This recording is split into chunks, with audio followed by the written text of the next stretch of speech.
Welcome back, WNST, Towson, Baltimore, and WNST.net. It is baseball season, and we are blessed with the riches of having great baseball analysts and folks who still, after 27 years, maybe it's my last name, I don't know, gets them onto the program here in Baltimore. We welcome Keith Law back on of ESPN, even though the front of his Twitter doesn't say so, because it's too busy promoting Smart Baseball, which arrives in paperback next week, which is a great companion to opening day, and it has to come out early because opening day is coming early, right, Keith?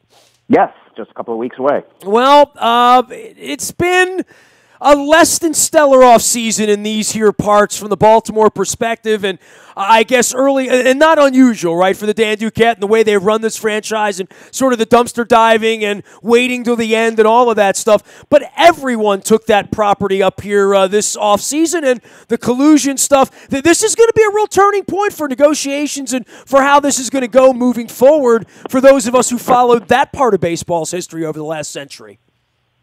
Yeah, I personally don't think it's collusion. I think that the front office philosophies have changed pretty dramatically over the last couple of years. Obviously, the industry has turned very sharply towards analytics, pushed by the fact that you've seen now the Cubs and the Astros, two of the most analytically inclined teams in baseball, win World Series and long droughts that I think has just continued to push other ownership groups to say, if we're not doing this, then we need to get a general manager and a front office who are more statistically literate.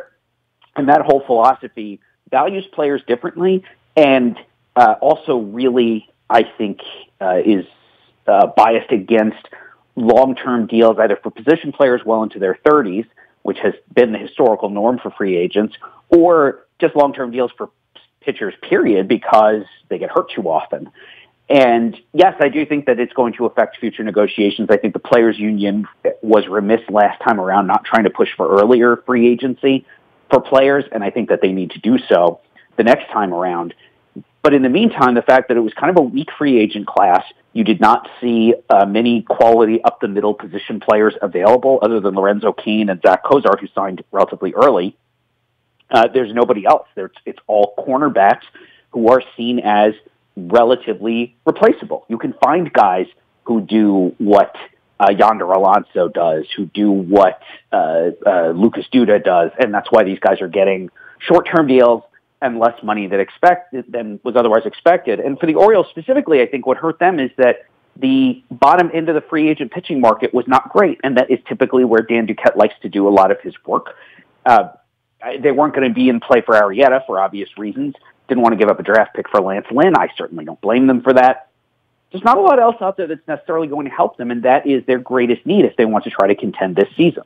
How many teams are at spring training right now that you feel absolutely positively can't win in Major League Baseball? That's a good question. I try to give good ones, Keith. 10 or so.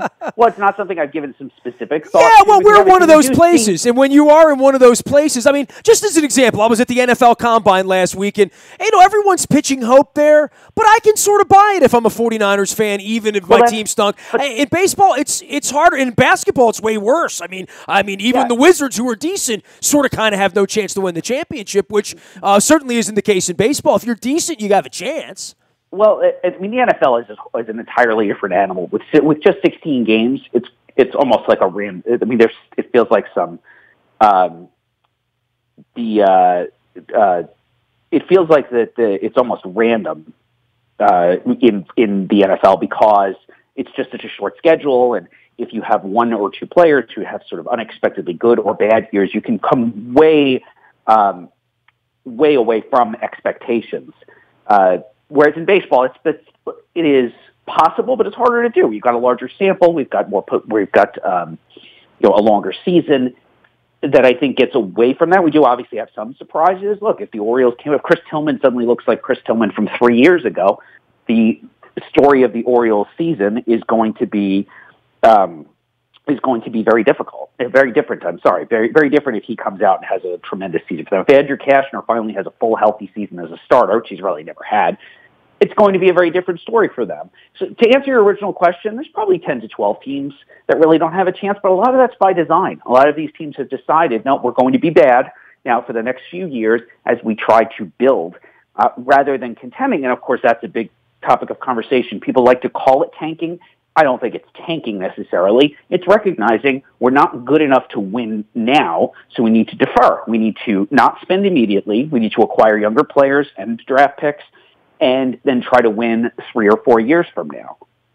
You know, I've looked through your bio and see the beginnings of your analytics, and you're a couple years younger than me. I was born in 68, you're born in 73, and, you know, obviously I love baseball my whole life, and baseball cards and the back of cards and statistics, and my dad was a Sporting News subscriber, and incidentally, I always joke that he got pissed at baseball in 81 during the strike and canceled his Sporting News subscription. That was his way of getting even. He took it out on Sporting News, you know, but you know, so I grew up into that, and if my dad were alive now, he would be a Sabre nerd because it's just the way his mind leaned, and he loved sports and he loved baseball. At what point did you go from being a kid that loved baseball to someone that was nerded up with Eddie Epstein, who was around Baltimore, was a Baltimore guy, was out in San Diego and all that? It is interesting that in that part of baseball, I had a press pass. I covered those teams back in the 90s with the Orioles and the Brady Anderson era and the Davey Johnson era and all that stuff. But somewhere between then and now, it really has taken over. I mean, to your point, I fully understand why. You know, I talk to people inside and outside the game and where it is. Maybe the Buck generation is sort of and the Dusty will be the last of the breed of I don't take all that as gospel. It's starting to become gospel very quickly, and if you're not down with that, you really can't speak the game at a level that someone like you would want the game, or anyone inside the game would speak the game. Because it works. That's the bottom line. Fair enough. If this information did not work, and look, it's setting Dusty Baker at a disadvantage. Buck is at a disadvantage. I don't think he really would acknowledge that. Well, I've seen Buck certainly pay some lip service to analytics, and there's probably selected portions of this that he does like to use, but I think a lot of it is also Buck will use the analytics that supports the decisions he knew he wanted to make anyway, which is not really the ideal way to use this. That was somewhat true of the front office when I was in Toronto. I felt like we were using it when it supported what the general manager wanted to do anyway, but then would ignore it, like in the case of the B.J. Ryan contract, when it didn't support that. You cannot succeed in this industry right now unless you have a strong, now most teams are calling R&D department, but it's analytics. It's whatever you call it. That's what it is. You need, at the very least, you need that information to understand what your competitors are doing and how they are valuing players. How do you compete in a market with 29 other teams? You're competing for the same pool of players, whether it's the draft internationally or in the trade and free agent markets. You cannot compete if you don't know what they're doing. You don't understand how they're thinking. Now, I happen to think also that you should be proactive with that, looking for advantages, looking for new things, new ways to value players or untapped inefficiencies in the market. You can do that with R&D. I think you can do it best combining R&D and scouting. But at the very least, as a baseline to be able to compete, you have to have a strong R&D department to tell you, look, this is what the market is going to say this player is worth, or this is a player who's, maybe we don't love him in the second round, but the market's saying he's going to be a second rounder, and here is an evidence-based argument for why. I mean, is that how Chris Davis gets signed by the old man around here, where no one would touch him like a hot potato, and they probably gave him $75 million more than anybody else was even coming close to offering him at the time? Yes, I think that's exactly. I think that was entirely ownership driven. I don't believe Dan Duquette I don't think Dan Duquette wanted to keep him. Period. Certainly not. Well, he certainly wasn't there during the biggest games of their history, right? I mean, he was unavailable to play in the American League Championship Series against the Royals from his own undoing. So, I mean, my jaw dropped. He's just not that good. He's just not that good of a player. Fair enough. He's really not that good. I mean, that's the bottom line. The suspension stuff, yes, unfortunate, but that doesn't really affect the valuation of a player.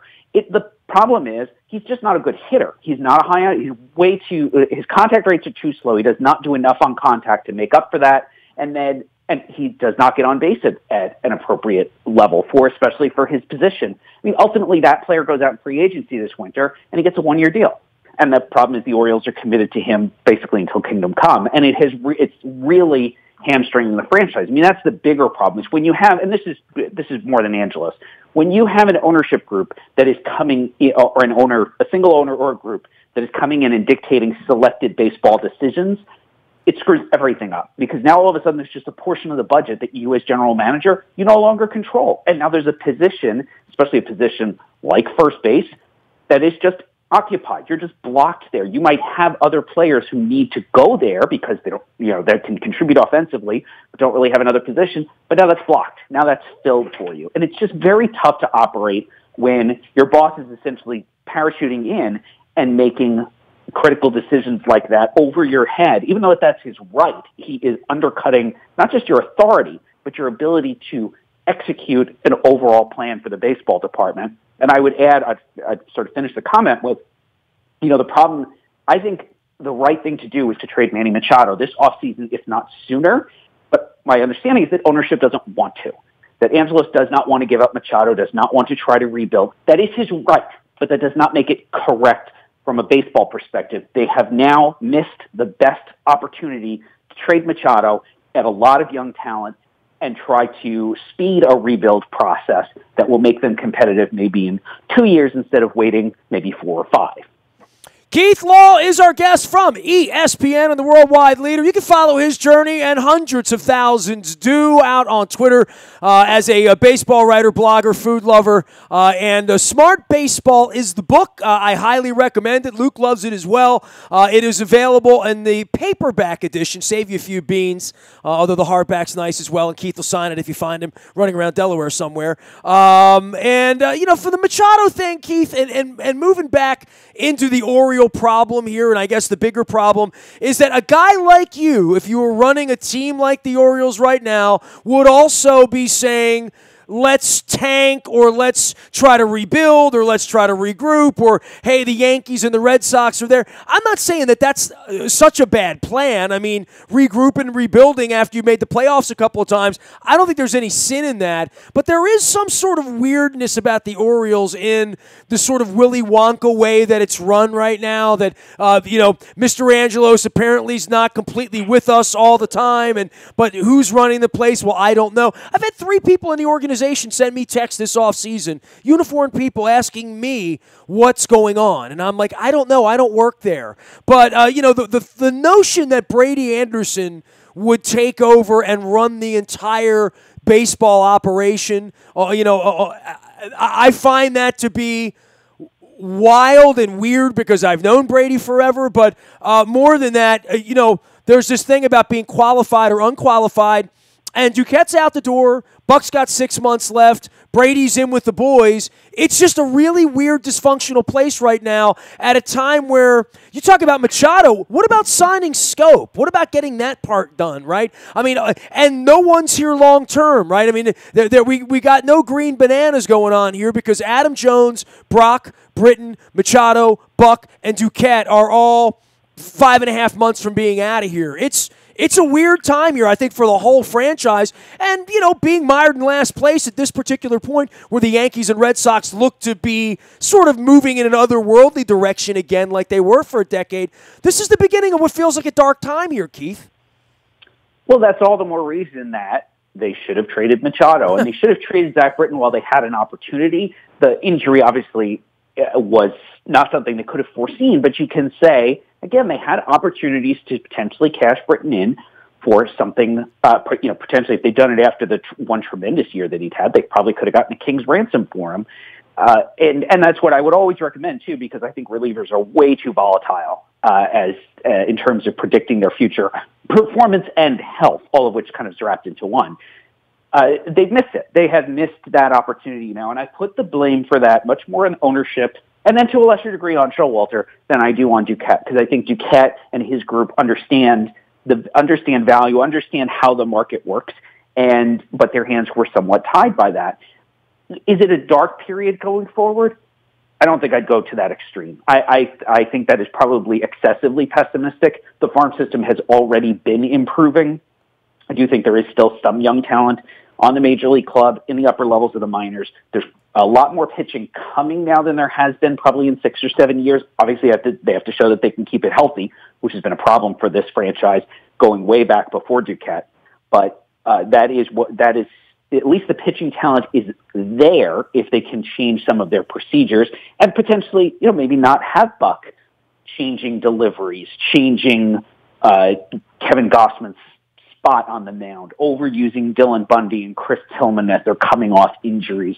They do need to change some procedures, and if that means walking away from Buck after the season, well, then that's what they need to do. They might decide that they need someone else in the manager's chair, not just someone who's more analytically inclined, but somebody who's more developmentally inclined. Showalter, I think, is geared to try to win today. Developing young players has never really been a big strength of his at any of his stops, and that's fine, but he may not be what this franchise needs. As you're bringing up Austin Hayes, Chance Sisco, Ryan Mountcastle, you'd like to think Hunter Harvey shows up at some point this season just because he's on the roster now and he's been in the organization so long.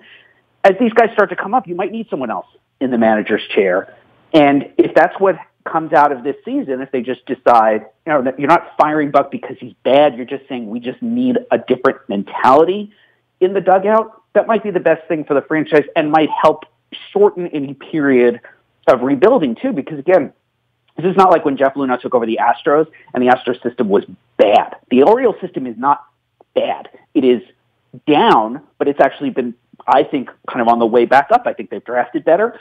I think that they have developed a bit better the last couple of years, and I'm hopeful that maybe they get to July, realize they're out of it, and still can cash in Manny Machado for something. Maybe Zach Britton comes back and is healthy for a few weeks, and they can trade him for something and continue to add some young talent so that any rebuilding period, again, is more like 2 to 3 years rather than 4 to 5 years, because you can't build an 88-win team in this division and say that's going to get us to the playoffs. You're in the AL East.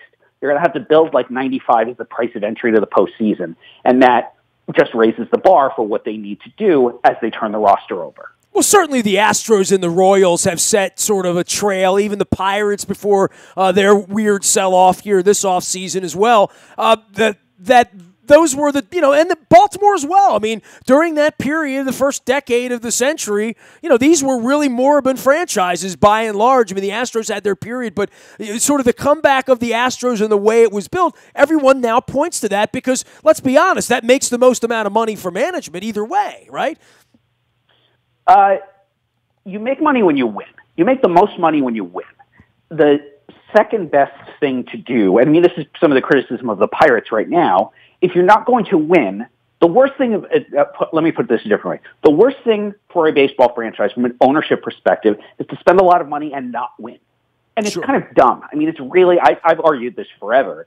If you're not going to win, you might as well just strip it down to the bone. Now, you can spend some of that money on the amateur draft in the international market, which the Orioles don't do philosophically. That's a different problem, and it's ownership driven, and it's a huge mistake. Well, let's examine that, because I was going to, when you were tripping through all the minor leagues and the things that were going well, I'm like, they get their ass kicked in the international market because they pretend that there's a wall built around the country, I think. Well, they just don't play. They've just decided they're not going to play in the high end of the international market. With the exception, I think, of Hamar Reyes, was he the last high bonus guy? And it was not even a huge bonus, but he was the last high bonus guy they'd signed down there. You can't not play in the international market and end up with a top 10 system. I mean, that's just an obstacle that they're going to have to deal with as long as Angelos is running the club. You would like to think at some point he would just change his mind just simply from a competitive perspective. I respect the principle that is supposedly behind this. But, I don't think he's changed his mind on anything since 1961, dude. I mean, I'm not being mean. That's been my observation since 93, at least. Okay, I'm not going to get personal like that with him. I just don't think the bottom line is he's handicapping the franchise to nobody's benefit. It is not making him better off. It's not making the club better off. There's tons of international talent. You look at the top of my top 100 list. It is almost all international guys. Ronald Acuna, international sign. Vlad Guerrero Jr., international sign. Fernando Tatis Jr., international sign. Gleyber Torres, Eloy Jimenez. These are all top 10 prospects in all of baseball right now, and they were all signed on the international market. Most of them, other than Acuna, those were all high dollar signs, too, the part of the market that the Orioles have said they're not going to play in. That holds them back. That is going to limit their upside. It's going to make it much harder to get to that 95-win threshold that I was talking about, where you're sort of aiming through a rebuild process. That is something that's going to have to change for them to truly be, like I said, to produce a top 10 farm system. If you're not doing that, it just raises the pressure on what you have to do through the draft and what you have to do through trades. They're going to have to sell Machado for as much as they can possibly get at this point. It's late, but you still have to maybe try for an unreasonable return to make up for the fact that you're not participating in the international market. I don't want to paint this as some hopeless situation. You're in a tough competitive situation. You are. The Red Sox and the Yankees are great. The Rays system, I think, has really improved. They're not good now, but they are going to be good sooner than the Orioles are. And the Blue Jays are still they're a little bit in the middle, but it's a better major league club right now than the Orioles have. So to me, that says if you handed me the keys to the Orioles tomorrow and said, what do you do? I'm saying you're trading Machado. You're trading basically everybody who's heading for free agency, and you're trying to speed up the rebuild, recognizing that there's already talent in the system. This is not like the Astros rebuild. This is not like the Royals rebuild. When Dayton Moore took over the Royals system stunk. That is just not true. If you hand me I'm not asking for the job, but if you hand me the keys to the Orioles, I just don't want anyone to think I'm campaigning for it. I'm just saying, hypothetically, you say to me, all right, you're GM of the Orioles, you have complete carte blanche. What are you doing? I'm saying, yeah, we're going to try to turn this roster over, but we're going to try to do it faster because there's already something in the system. There is already talent here. The Hayes, the Mountcastle, the Harveys, the Hanafys. There's talent here. You're not starting from zero. And that's all the more reason I would say, look, let's do something now. Let's get Machado traded now. Britton comes back, he's healthy for a few weeks. Just trade him because I think you can get a younger core in place in more to that 2 to 3 year time frame than the 4 to 5 years it's going to take with all of the handicaps that are placed on Dan Duquette right now. His book is Smart Baseball. It's always a Smart Baseball conversation with Keith Law joins us. You can find him out on Twitter at Keith Law as well as at the Worldwide Leader. You working on any other books right now? You got like another project happening, or is spring training your project right now? Right now it's actually what I've done so far is draft stuff. I have gone out and seen 4 or 5 players for the draft so far. I will be out in Arizona next and doing mostly spring training with some draft prospects there. Follow that up going to Florida, spring training / draft stuff there as well. I have ideas for another book. Nothing is sold yet. It's a little hard for me to do much on it. Just this time of year is too busy. I'm just not physically in one place long enough to sit down and kind of gather my thoughts, especially Florida. It's typically a different hotel every night when I'm covering Florida spring training, which is not a complaint. That's just the nature of the Grapefruit League, and it does not leave me with a ton of time to sit down and sketch out thoughts or write a book proposal. For you with the season, just in general, Yankees and Dodgers and I guess the Astros back, the Nationals will rev it back up again. I found that since the last time you and I chatted, it is fascinating because we've talked so much in football here about John Harbaugh and 4 out of 5 years not making the playoffs and change for change's sake and all that. Boy, in baseball, Yankees, Red Sox, Nationals, all these teams that had very, very good years by any standards, had that opportunity, that there really was a lot of turnover. This is a different kind of year this year than last year in a lot of ways, and I think the Yankees, with their offseason maneuverings and other teams not, the Yankees are, I expect the Yankees to win a lot of baseball games this year. It's been a couple of years since I felt that way about them. Yeah, I think it's the best Yankee team they've rolled out there in a few years. I still think their rotation is a bit short. I would right now still pick the Red Sox to win the division and the Yankees certainly to get a wild card spot, in part because the AL Central is so bad. There's really one contending team in the AL Central right now. I don't think the Twins are going to come close to a wild card spot again this year. I think Cleveland kind of runs away with that. I think the AL West is actually the most interesting division in baseball because you have 3 teams that I think are pretty good, and the Mariners, who are maybe the 4th best team in the division, but have clearly committed to going all in on this season, and they are probably just a couple of lucky breaks, like a return of good King Felix, away from becoming a playoff team themselves. I think that we're going to see a lot of the same teams. 7 or 8 of the playoff teams this year are repeaters from last year.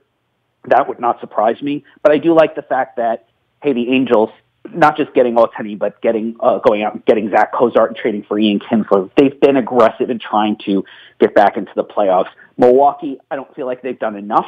I think they need to get at least one more starting pitcher.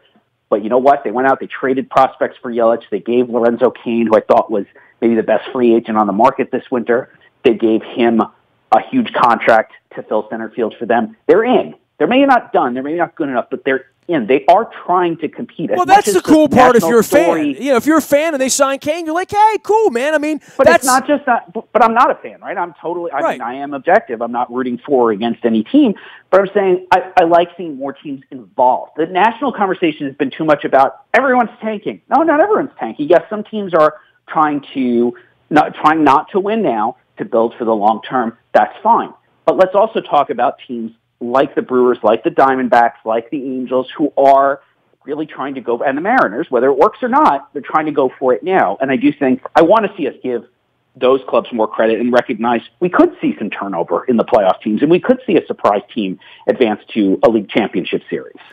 Keith, it's always a pleasure to talk baseball with you. We'll send everybody out to grab the paperback version of your book out in time for opening day. Enjoy your travels out there with the cactus. I always prefer the cactus to the grapefruit myself. There's no rainouts and everything's so close. Underrated in the sports lexicon of all the things I do or I've ever done. I tell people, if you haven't been to spring training in Arizona, you're really kind of missing out. If you like baseball, and there's a lot of people in my area who've never even thought of going to Arizona because they've only gone to Florida once or twice in their lifetime to see baseball. But Arizona's kind of special, man. It's way better. I prefer it. There's everything. You stay in one hotel the whole time. Your longest drive is probably an hour and a half between any ballparks. And I used to live out there, too. So I am a little bit biased in favor of it, too, because I'm kind of on it's a little bit of like returning to home turf. I have places to eat. I have my little routines when I can do out there. It's easier, and it's much easier to double up to go see, because my ideal day in spring training is a pro game at 1 o'clock, maybe on a back field somewhere, and then pop over and see maybe a high school kid at 4 or a college kid at 6 or 7.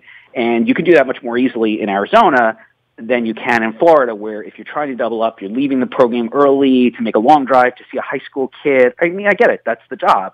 But it's a lot easier when you're out in the desert. Yeah, just give me a day, over at Diablo or at the Talking Stick, and I'm good. And unlike you, I just like grab a beer and a dog and watch the game for a little while because I sort of like doing that.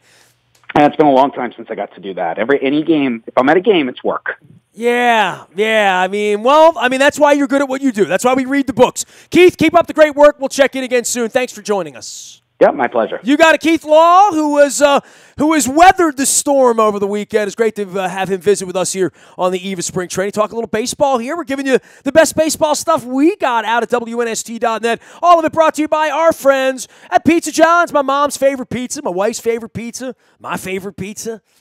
Back River Neck Road. I've been here 50 years. They've been here 50 years. Go see why. If you haven't been to Pizza John's, everybody's like, of course I've been to Pizza John's, but somebody out there hasn't been to Pizza John's. And if you haven't, make sure you get there. I've got my little Maryland motif cap on, terrapin cap.